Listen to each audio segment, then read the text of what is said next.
Okay, so in this tutorial we're going to have a look at the mixer controls on Traktor.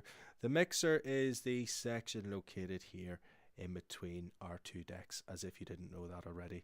The default mixer is a two-channel mixer with a three-band EQ section with kill switches on your low, your mid and your high frequency bands. The kill switches are located here. Now you'll see that I've got actually a 4-band EQ setup. That's because this is a type of EQ that I prefer to use. It's based on the Allen and Heath X1 mixers, and if you're wondering how did I set that up, you go into preferences, go into mixer, and you can select classic EQ, which is your 3-band. You'll see 3 bands there. You have a P600, which is another 3-band. You have a Neo, which is a 3-band, and you have the X1, which is the 4-band mixer. It just gives you an extra level of control there. So it's most closely resembling the type of mixer EQ controls that you would find on the Allen and Heath X1. So it gives you a bit more control. But experiment with the different EQs there to find one that you like the sound of. You know, that this is just my sort of individual preference. We also have individual filter controls here for each deck, and a filter on and off button. These rotaries can be controlled by dragging, or you can click on the plus or minus to move around in little increments. Obviously all these can be mapped to a MIDI controller as well. If you want to reset the filter control to 0, double click on it and it will return to the 12 o'clock position there. You've also got two types of filter as well in the preferences. You've got a ladder type or the X1 type as well. So again, there are two different sounds to those filters, so have a mess around with them, see what ones you like. I like to use the X1 filter because I've used the mixer quite a lot, so I'm kind of familiar with the sound of it, so that's the one that I would opt for there. Okay, so the next thing we want to look at is our key lock, which you can switch on or off here, or you can switch on or off here, and you can control using this rotary here. So why do we want to use key lock? Well, key lock basically means that no matter what tempo your track is currently playing at, the song will always stay in the key in which it was originally made. So I'll give you a little demonstration here of how it affects this piece of music. Right, so that's key lock switched on, okay, and I'm going to increase the pitch. Now, that track has, you can hear, is speeding up, but the key of the music is staying exactly as it was meant to sound. So there's no change there.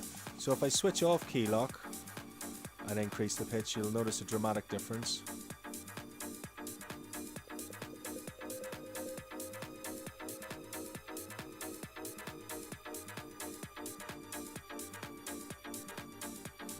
So again, you know, it's up to you whether you want to use this mode or not, but it just means that no matter what sort of tempo difference there is in your track, that the key is always going to remain the same. Now you can also use this rotary to actually attempt to match the key of a track that's playing in another deck. So to do that,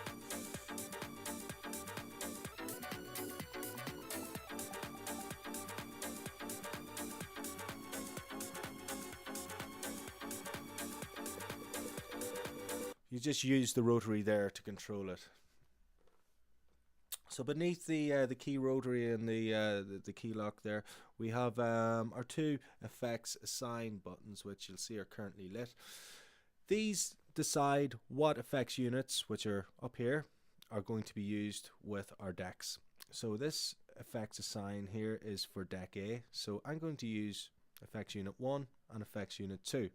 But I may decide that I don't want to use effects unit 2 because of different effects chains set up there. So I'll just deselect that. So you can toggle them on and off depending on how many effects units you want to assign to each deck. Underneath the effect assign button then we have our gain control. Again, if you're using auto gain on Traktor, what happens is that anytime you load in a track, Traktor will analyze your music and it will set an auto gain level.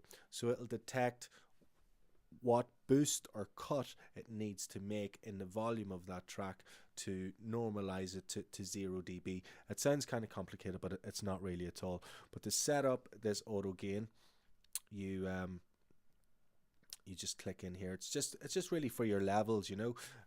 Your levels will be sort of automatically set every time your tracks are loaded if you have auto gain selected. This gain control here, if you do need to make adjustments, that's where you'll do it. You'll notice that there is a slight boost in the gain. That's because the auto gain has boosted the gain ever so slightly for me, so I shouldn't really need to make any adjustments there. And similarly on this deck, there has been a tiny little cut in the gain of the track again, which auto gain has been responsible for. The next button we have here is for previewing our track in the headphones. You will need a monitor with a preview out or a monitor out, a headphone out to actually use this feature here.